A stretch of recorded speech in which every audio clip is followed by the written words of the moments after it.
In this lesson, you'll look at the creation of animation effects with the use of keyframes. Keyframes are set either in the inspector or in the viewer and can be adjusted in both areas. You'll also see how to modify effects from the effects browser with the use of keyframes.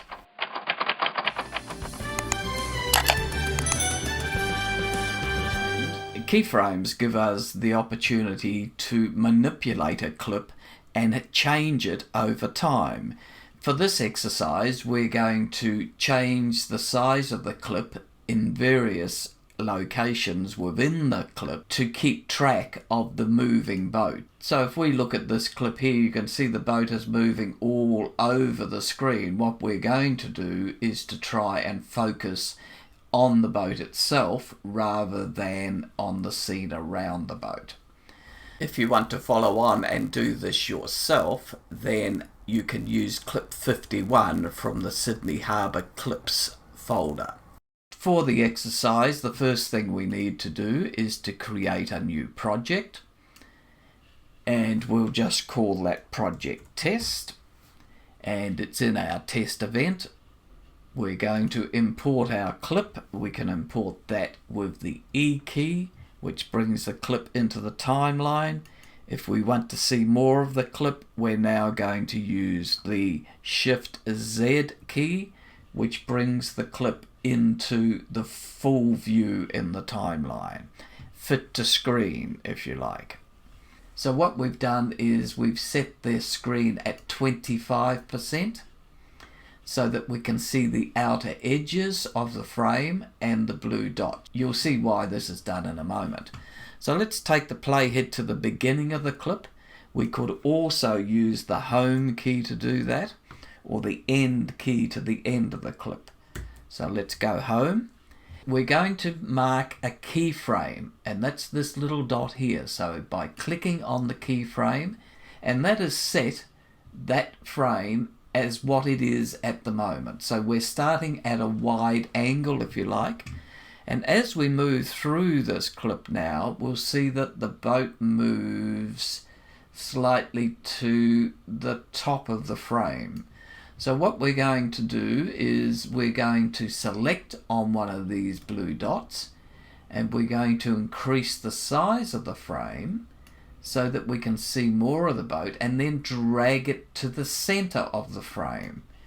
Let's move a little bit further, and we'll see that the boat stayed roughly in the center of the frame, but it's moving a little bit to the left now. So what we're going to do is to click in the middle of this frame, and we will move it so that the boat is more centered in the frame.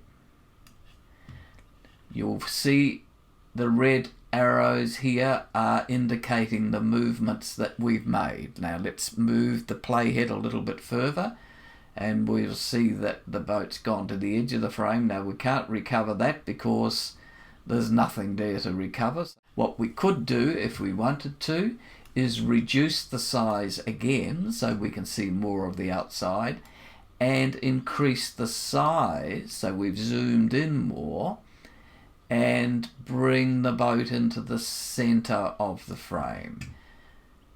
Let's move it somewhat further, and it's stayed in the middle there now, and it's moving to this side. So maybe we'll reduce the size and drag it over there. So now it's still in the center of the frame. Let's move it a little bit further, and perhaps we need to do more of that. So let's reduce the size and bring it up to the center here. Still in the center, still in the center, still roughly in the center. Let's make another movement. Now what you probably have noticed that each time we make one of the changes here, it enters a dot. That's a keyframe in the image, and also at the same time it's creating another keyframe up here. Let's now move a little bit further. We will now move it to the center here,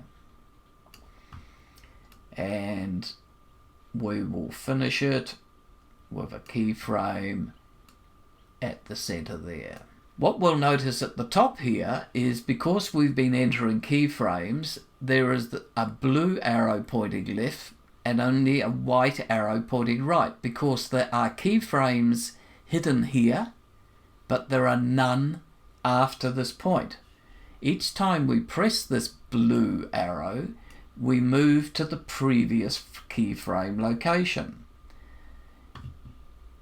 And again. And you'll notice now that we've moved back, there are in fact keyframes that are forward of this point.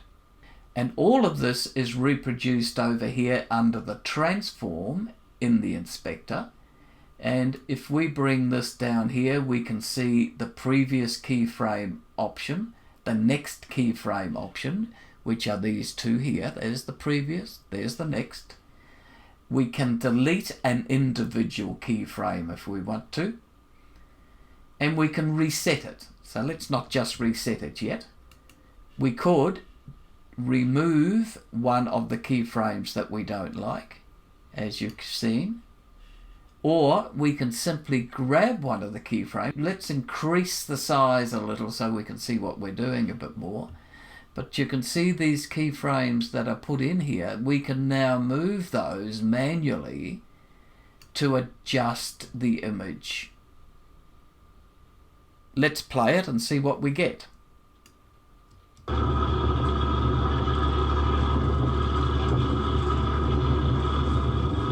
You'll notice that the black has started to show on the edge here, and the reason for that is that as we add a keyframe, Final Cut creates the images in between, and sometimes they will move off the frame.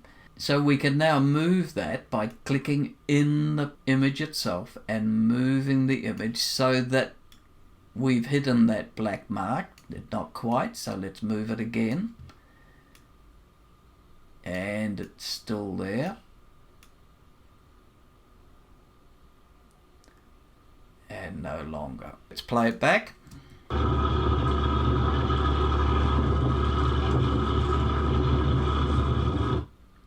And that gives the impression that the camera has panned and followed the boat rather than the boat being all over the screen. So if we were to come over to the transform here and click on the button and reset the parameter, then it's going to go back to as it was to start with, and you'll see that the boat is all over the screen.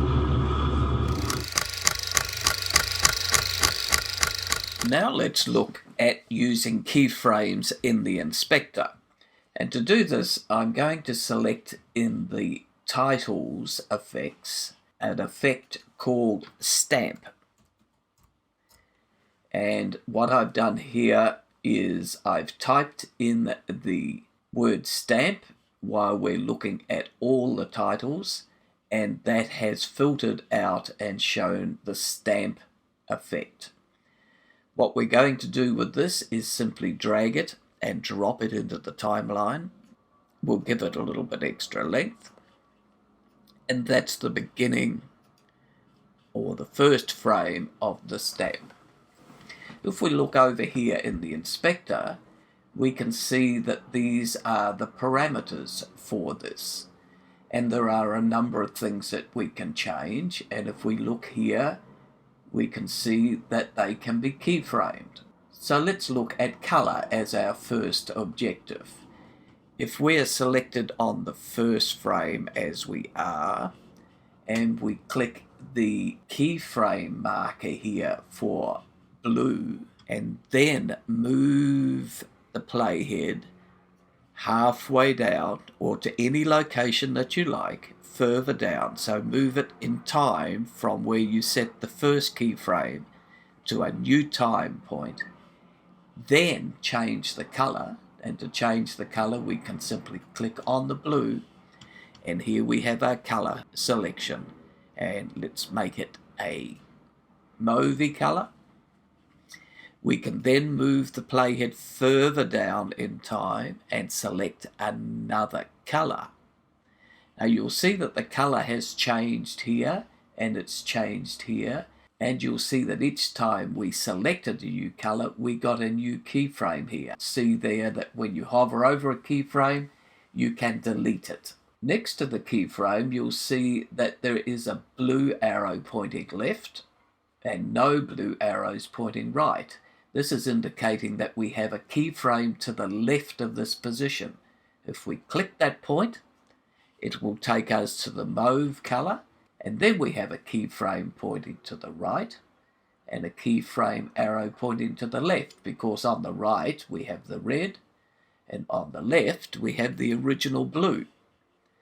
So when we move through that clip now, the colors gradually change from blue to mauve to red. Let's have a look at another choice here. And one of the conventions of keyframes is if you're making multiple changes, then it pays to make the changes at the same time point as the other keyframes. So we know that we have keyframes here to the left, and that one there takes us to the first point, and that's a keyframe. So if we're going to move the rotation, we should now put another keyframe at that point. And then go back to the color one and move to the key point to the right. And now we can rotate the clip. So that when we move through now, we rotate to the second keyframe and then it fixes. We can do other things. Let's look at the number of stars. So if we go to our original keyframe, there it is there, and it's blue. Let's put a keyframe in at that location for the stars and make it 0. We'll go to the next key point location by pressing the blue arrow here, and now change the number of stars to, let's say, 5. Or if you wanted to, you could type a number in there. We could put in 6 and press return, and you'll notice that now there is a key point orange there, and there's the number of stars at that location. We could move the playhead to the end of the clip and again change the number of stars. And finally, we will look at changing the scale or the size. So we'll go back to our original first frame by using the left-hand arrows here and set the scale much smaller. So we need to set a keyframe there and make the scale smaller. And now we'll take it through to, it's using the keyframe function, let's take it through to the third keyframe, and we'll increase the scale right off the screen. So if we come to the first frame of the animation and press spacebar, there is the animation using keyframes in the inspector. The next lesson will look at color correction and the use of masks.